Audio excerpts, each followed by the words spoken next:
Hello बच्चों, मैं जयनाथ राय, जीव विज्ञान शिक्षक, किसान इंटर कॉलेज बरहनी चंदौली। बच्चों, आज कक्षा 11 के विषय जीव विज्ञान के अंतर्गत पाठ तीसरा है वनस्पति जगत।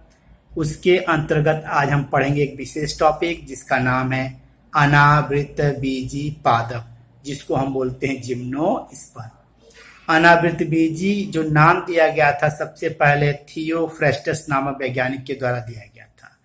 अनावृतबीजी जिसको जिम्नोस्पर्म कहते हैं, ये दो शब्दों से मिलकर बना है, जिम्नोस से और स्पर्मा से।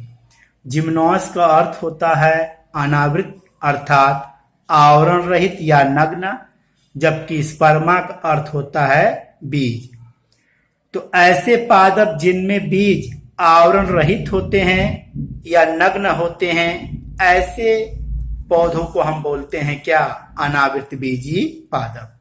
यहां समझने की कोशिश करते हैं। ये पुष्प का स्त्रीकेसर वाला भाग है, ये जो उभरा हुआ भाग अंडाशय है, ये रेड कलर का जो बना बीजांड है। निषेचन के बाद यही अंडाशय फल बनाता है, जबकि बीजांड से बीज बनता है और बीज के ऊपर आवरण के रूप में फल भित्ति या फल पाई जाती है। जबकि अनावृतबीजी पादपों में अंडाशय अनुपस्थित रहता है, इसीलिए निषेचन के बाद बीज के ऊपर कोई आवरण नहीं बन पाता, अर्थात बीज क्या होते हैं? नग्न होते हैं। सबसे बड़ा जो जिम्नोस्पर्म है उसे सिकुआ प्लांट कहते हैं, इसे रोड वुड ट्री भी बोलते हैं। सबसे छोटा जो जिम्नोस्पर्म उसे जामिया पिग्मिया या सबसे छोटा जिम्नोस्पर्म, जबकि सिकुआ का है सबसे बड़ा है।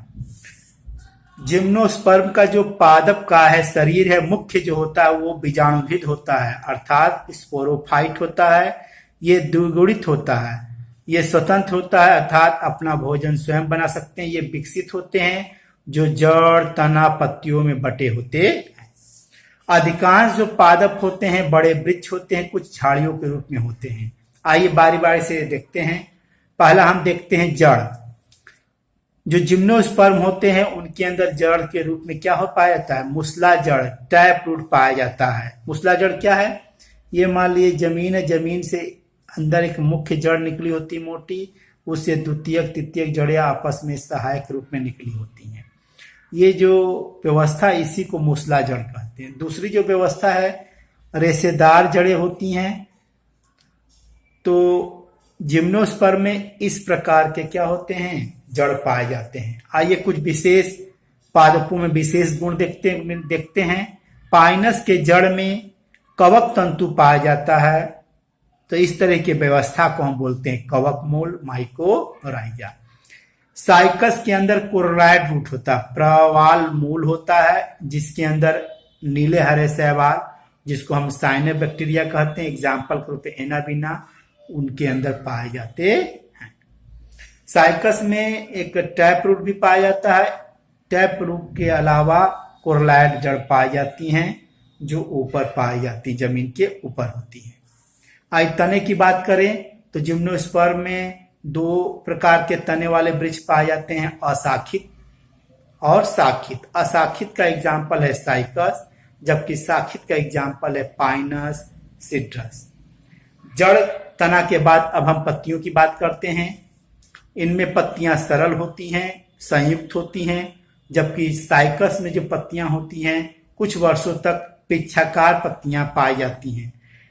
जिम्नोस्पर्म की जो पत्तियां होती हैं अधिक ताप सहने के लिए बनी होती है, नमी स्टोरेज करने के लिए बनी होती है, वायु को सहन करने की शक्ति इनके अंदर होती है। क्योंकि यह जीरोफिटिक कैरेक्टर शो करते हैं, जिस स्थान पे उगते हैं वहां पानी कमी होती है। पाइनस में जो पत्तियां होती हैं सूर्य नीडल के आकार की होती हैं, उनके अंदर ट्रांसफ्यूजन ऊतक पाया जाता है। पत्तियों के ऊपर मोटी उपत्वचा पाई जाती है, जिसे क्यूटिकल बोलते हैं, और इनके अंदर धसे हुए रंध्र पाए जाते हैं, गर्तिक रंध्र पाए जाते हैं।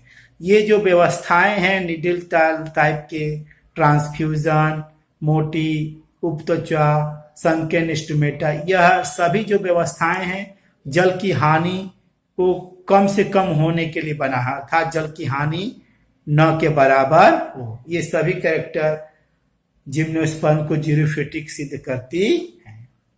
जो जिम्नोस्पर्म होते हैं वो विषम बीजाणु होते हैं, हेट्रोस्पोरस होते हैं, अर्थात इनके अंदर लघु बीजाणु पाया जाता है और बृहद बीजाणु पाया जाता है। लघु बीजाणु को माइक्रोस्पोर, बृहद को मेगास्पोर बोलते हैं। जो बीजाणु है एक विशेष संरचना के अंदर बनते हैं, उन संरचना को बोलते हैं बीजाणुधानी। ये बीजाणुधानी विशेष पत्तियों के ऊपर व्यवस्थित होते हैं। तो बीजाणु रखने वाली पत्तियों को हम बोलते हैं बीजाणु पर, स्पोरोफिल। ये बीजाणु पर्ण आपस में संयुक्त होकर कोन का निर्माण करती। आइए देखते हैं जिस कोन में क्या क्या पाए जाते हैं। लघु बीजाणुधानी और लघु बीजाणुधानी पर्ण पाए जाते हैं। ऐसे कोन को हम बोलते हैं नर शंकु। इसी लघु बीजाणु के अंदर आप क्या होते हैं, लघु बीजाणु या परागकण पाए जाते हैं।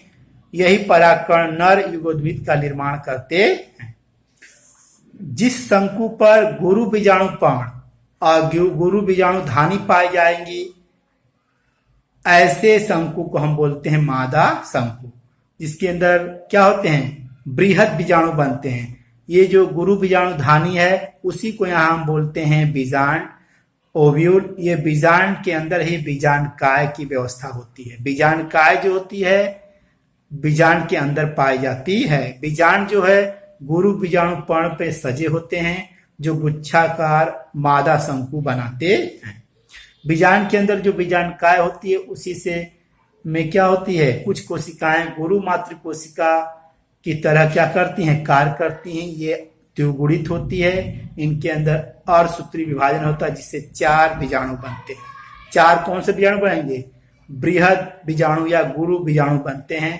इनमें से एक जो है वही बनाता है क्या, फीमेल गैमेटोफाइट, मादा युग्मविद।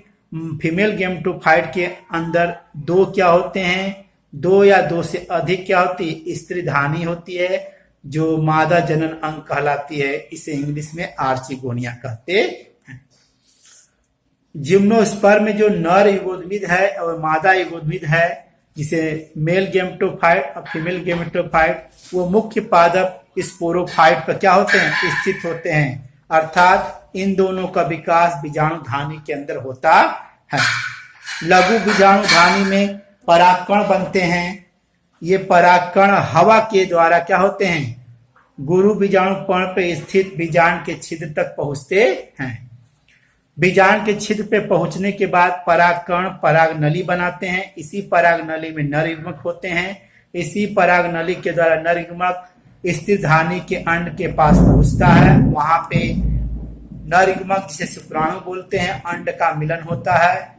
निषेचन के बाद युग्मनज बनता है, जो टूयन होता है। इसी युग्मनज से भ्रूण का विकास होता है। अब भ्रूण किसमें विकसित, भ्रूण किसमें व्यवस्थित हो जाता है, बीज के अंदर व्यवस्थित हो जाता है। अब इसी और बीज के ऊपर कोई आवरण नहीं पाया जाता। और यही बीज जब किसी को बोते हैं या अनुकूल परिस्थिति आता है तो अंकुरित होकर एक नया पौधा बनाता है। आगे देखते हैं कुछ जानकारी। जो पाइनस है उनके अंदर नर शंकु एवं मादा शंकु एक ही वृक्ष पे पाए जाते हैं, जबकि साइकस है उनके अंदर अलग अलग वृक्ष पे, अर्थात नर वृक्ष पे नर शंकु, मादा वृक्ष पे मादा शंकु पाई जाती है।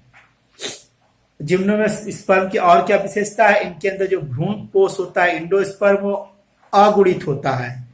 साइकस को और जिंगो को हम जीवित जीवाश्म कहते हैं। जिंगो को हम मैडन हेयर ट्री के नाम से जानते हैं। साइकस रिवोल्यूटा को सागोपांग जानते हैं। साइकस के अंदर जो बीजांड होता है नर युग्मक होता है और अंड होता है, वह सबसे बड़ा पादप जगत का सबसे बड़ा कहलाता है बीजांड या नर युग्मक या मादा युग्मक। इस तरह बच्चों हमने क्या पढ़ा, जिम्नोस्पर्म के बारे में अध्ययन किया। नमस्कार, धन्यवाद।